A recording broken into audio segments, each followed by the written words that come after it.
Is this Mr. Vinny Appice? This is Vinny. This is Ben. Hey, Vinny, how you doing, man? Welcome back. Good. Nice to be back. How you doing? Good, man. Good. I guess not as good as you, though. I mean, you got to be pretty hyped and excited over all the great response you're getting off the album. Yeah, we're totally floored with it. That's like great reviews and comments from all the fans that bought it and people that bought it, and it's really a good positive reception for it. Pretty awesome. It kind of like almost restores your faith in like rock is still alive. You know what I mean? Yeah. Now we need to sell some numbers to. I mean, years ago, in the 80s, this album would probably sell 1 million copies. Now it's like, okay, if we sell 15,000, we're doing good. It's amazing how times have changed. But it's great response, and it's great to see people still listening to this. Yeah, absolutely, absolutely. Now, how was it for you? I mean, when you guys first started putting this together, it had to be pretty weird getting back, in the midst of things with playing with Vivian again. I mean, it's been how many years since you played with Vivian? Well, it's been 30-something years since we played together. But see, the thing started as a fun thing. Viv called up one day. We've been in touch, over the years, and so it was not like we completely didn't see each other or talk to each other. And Jimmy and I played in different projects over the years. So Viv called us one day and said, "Hey, you guys want to jam and play some of the old stuff? It'd be fun." I said, "Yeah." But that's how it started. It was just a fun thing, get together, play some old songs, see how it goes. And it went so well. We had such a good time. We did it the second time, and that's when I called down my friend Andy to sing, Andy Freeman. And he sang a couple of the old songs. We were just playing the old stuff, obviously, and it sounded great, and everybody was blown away by Andy. And so let's do some gigs, So that's the way it came about. Then we got an offer for a record deal after we did some gigs, and so it developed into what it is now, nice. Which is full band, and unfortunate with what happened with Jimmy. It was just awful. But we're going to continue moving forward, because there's a lot there, and it's a great album, and people want to hear the band play, the old stuff and the new stuff. So we'll continue forward. Absolutely. Now, with Jimmy's passing, I mean, with it happening on that cruise, that had to be mind-blowing. I mean, for something like that to go on. Oh, well, we rehearsed 4 days before the cruise, and Jimmy came in, and he was looking pretty frail. He had pneumonia, he said, and went to the doctor. They gave him antibiotics, and but he wasn't looking great. We've seen Jimmy not look great many times, and he's always been fine. He's always been okay. So he was a trooper. But this time it looked a little bit more serious, and he said he had pneumonia, and I know what that's like. I had it years ago, and it just kicks your ass. And sure. He rehearsed for the 4 days. Everything was good. Flew over to Florida, got there. The next day we played a gig at the casino on land before the cruise started, and we did that. We did that gig, and Jimmy played great. He was a little tired. He even sang, and then we got on the cruise, and we didn't have to play for 3 days, so we thought it'd be great. Jimmy could rest and hopefully feel better, and we were supposed to play on Sunday, and then the day before, Saturday, they called me and said there's something wrong, so I went up to see what was wrong, and Jimmy had passed in his cabin, So, oh, man. He looked peaceful. He looked, he wanted to, from what we hear, he wanted to go out with the band or music. Sure. Not in some hospital bed wasting away or something. So it was shocking to us, and then that was quite a cruise, So the next day we were supposed to play, so we just did a memorial to Jimmy And the three of us got up and told stories. We showed a couple videos, and the place was packed. There was like 2,000 people there, and everybody was there. And they didn't know. They would thought they came to see us play, and right. they would come to a rock show. And then Eddie Trunk announced what happened, and then we came out and we sat there and told some great stories and showed videos and pictures. And people got into it. They loved it. At the end, there was a standing ovation, and we had Jimmy's guitar on stage, with us, and it was very touching and a very good send-off to Jim. Wow. But now, and it ended up being he had cancer, right? And I guess he didn't know. Yeah, he had lung cancer. One lung was infected, and that's what he had.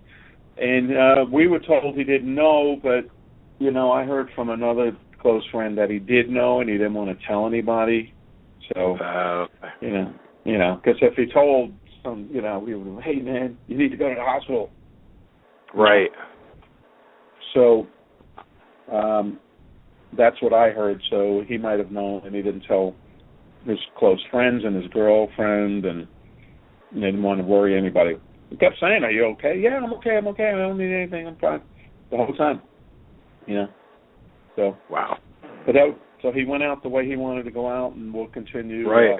Played great on this album, great bass sound, great feel, as usual. So we'll continue to promote and play this album for Jimmy too. Now you had you guys ended up playing a set with Eric Brittingham on the cruise, right? Yeah, because we couldn't.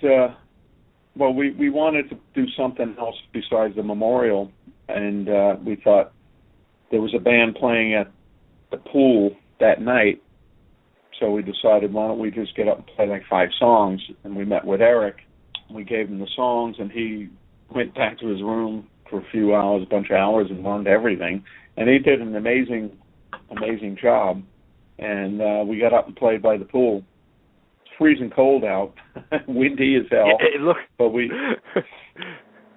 Yeah, I played with a hat on, and I never played with a hat on. It was like wind was howling, Wow. And, so we did 5 songs with Eric, and everybody loved it. So actually, the people on the cruise got to see some things that never happened before with us. And then Joe lost his voice, Right. From Def Leppard.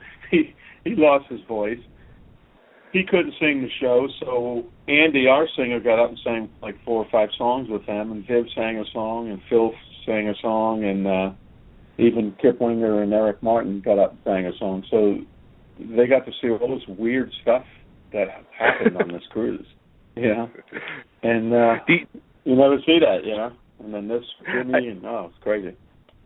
I was going to say, that's becoming like a real big thing now, is all these different rock cruises. It seems like there's at least one a month anymore. Do you like doing the whole cruise thing?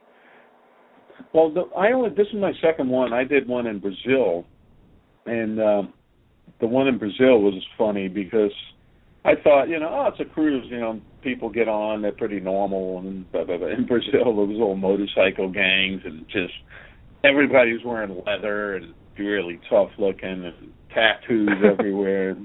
It was crazy. So, but it was a great cruise. We played. It was an all-star band, and so we played. It was outside. The weather was good, and it was great.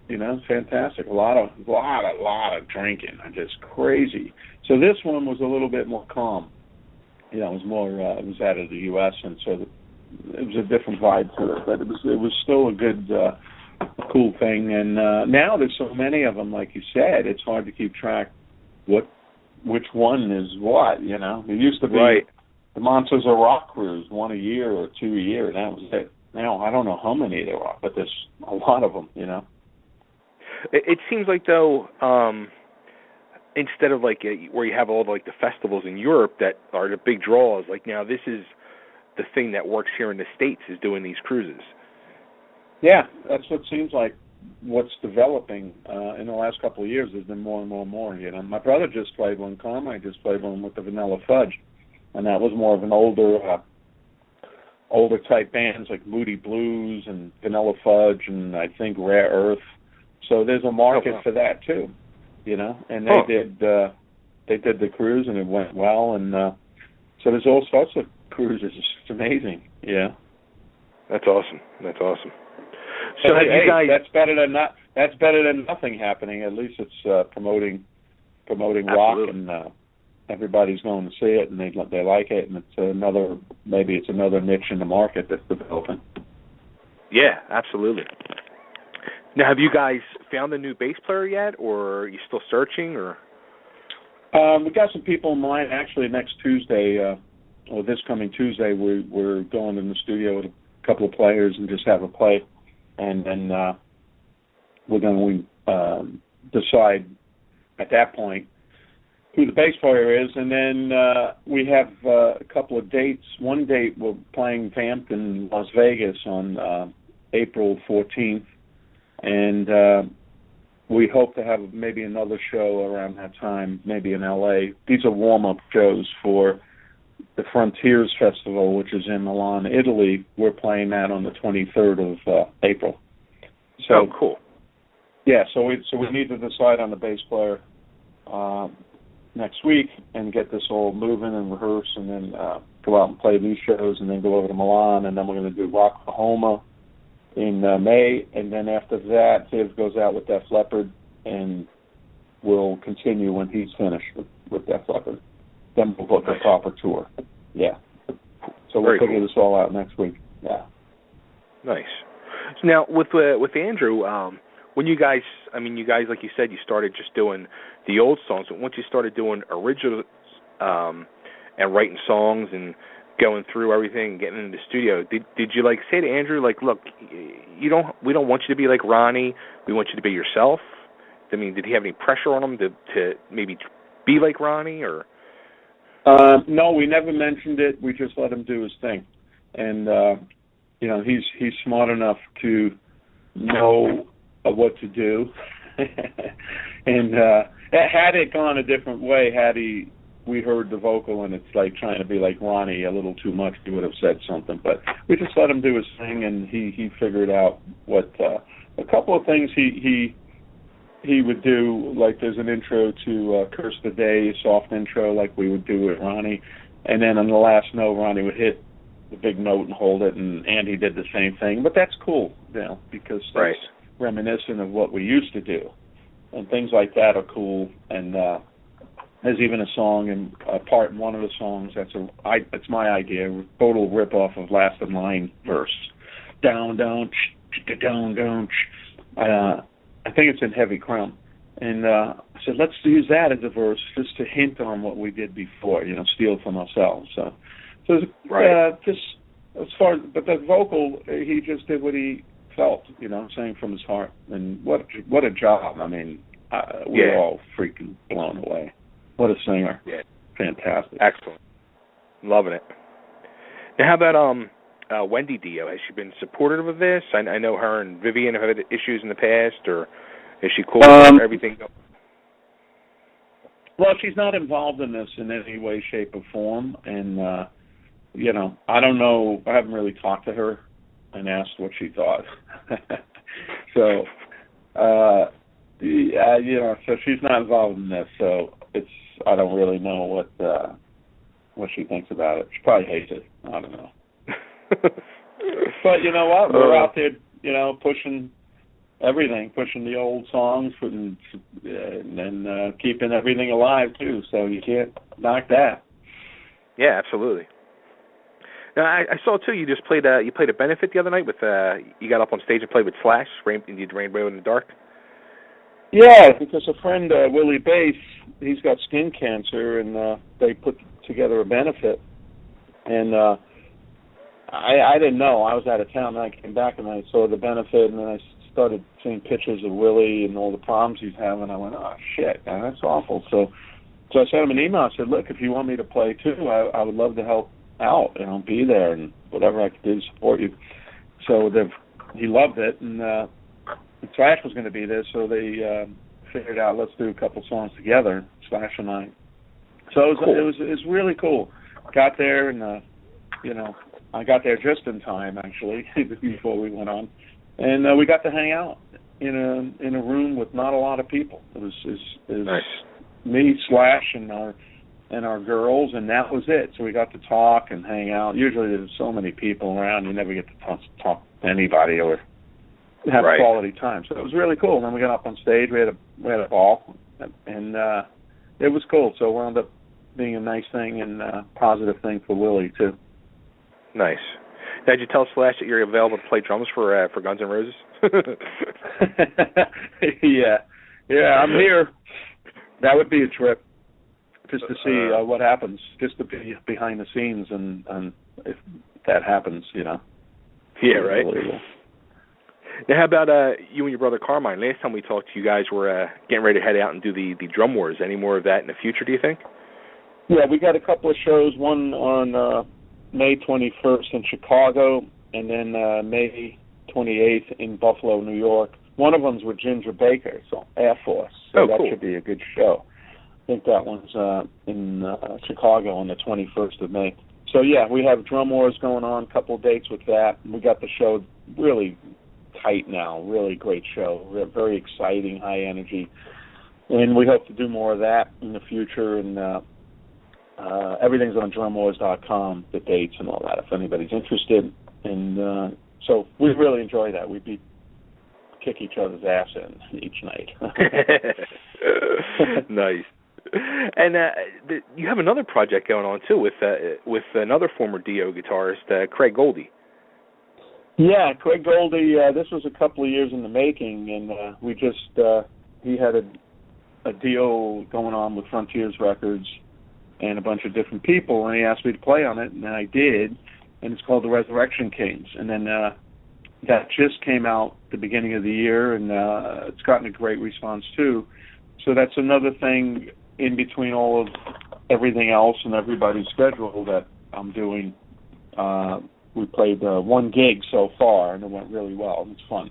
It's a fun band, you know. So these are the days of multitasking, you know. Absolutely. 2 or 3 bands, projects, this, sessions, that. I love it, man. I love it. I'm playing. I love it.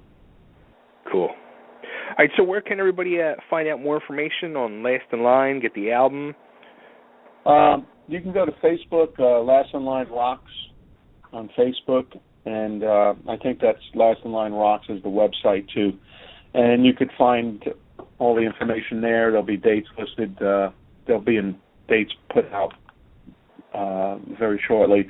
And you could order the album from there, and there's a whole bunch of stuff. There's even a contest where you send a photo with your album, and we'll pick from it, and you get a call from one of the band members for 10 minutes. Cool. Yeah, it's a cool little thing, and you can enter and do that. It's a pretty cool thing. So, yeah, and it's available on Amazon, iTunes, and all the usual places. You know, it's called Heavy Crown. Cool. Oh, and one actually, if you play it loud, that album, our album, if you play it loud, it's been known to lower your cholesterol too. Oh, really? Look at that. I have a prescription for that, I think. Yeah, you don't need those pills anymore. You just put Heavy Crown on and you feel good. Yeah, one thing, too, I forgot to ask about the whole thing that happened with Jimmy and all. You had come out afterwards. You seemed like you were really upset because I guess a lot of people were putting the information out there before it was officially released or something? Yeah, and I have to go after this. It was a 9 o'clock interview. But what happened was, you know, we were sitting down when it happened in the hallway. Some people were there, and they found out. And so we wanted to contact his family first, but we were trying to get phone numbers. Jimmy's home was locked in the room with him. We couldn't go in. So the next thing you know, people start calling me, and they heard about it like an hour later. I'm going, what the hell? What's going on, man? This is not cool. We didn't even let the family know, and we barely let his girlfriend know in L.A., and it's all over the place. It's going to be on the Internet. So it's just people, somebody texted off the boat to somebody else, and they shouldn't have done that without asking, you know. Go, wait a minute. Right. Let them handle it, and let people know that we're close to Jimmy. But instead, it went all over the place. Yeah. So, crazy. So, anyway, I'm going to have to run on this one. And, all right, Vin. Nice talking to you, Dave. And you're in Brooklyn, right? Philly. Oh, you're in Philly. Okay. Came up as 718. Okay, I thought it was Brooklyn. So. Yeah, no. The studio number is that, but I'm down in Philly. But all right, I'll let you go. Okay. Good hearing from you again, and take care. All right, you too. Thank you, man. Nice talking to you. Okay. Take care. Absolutely. Bye.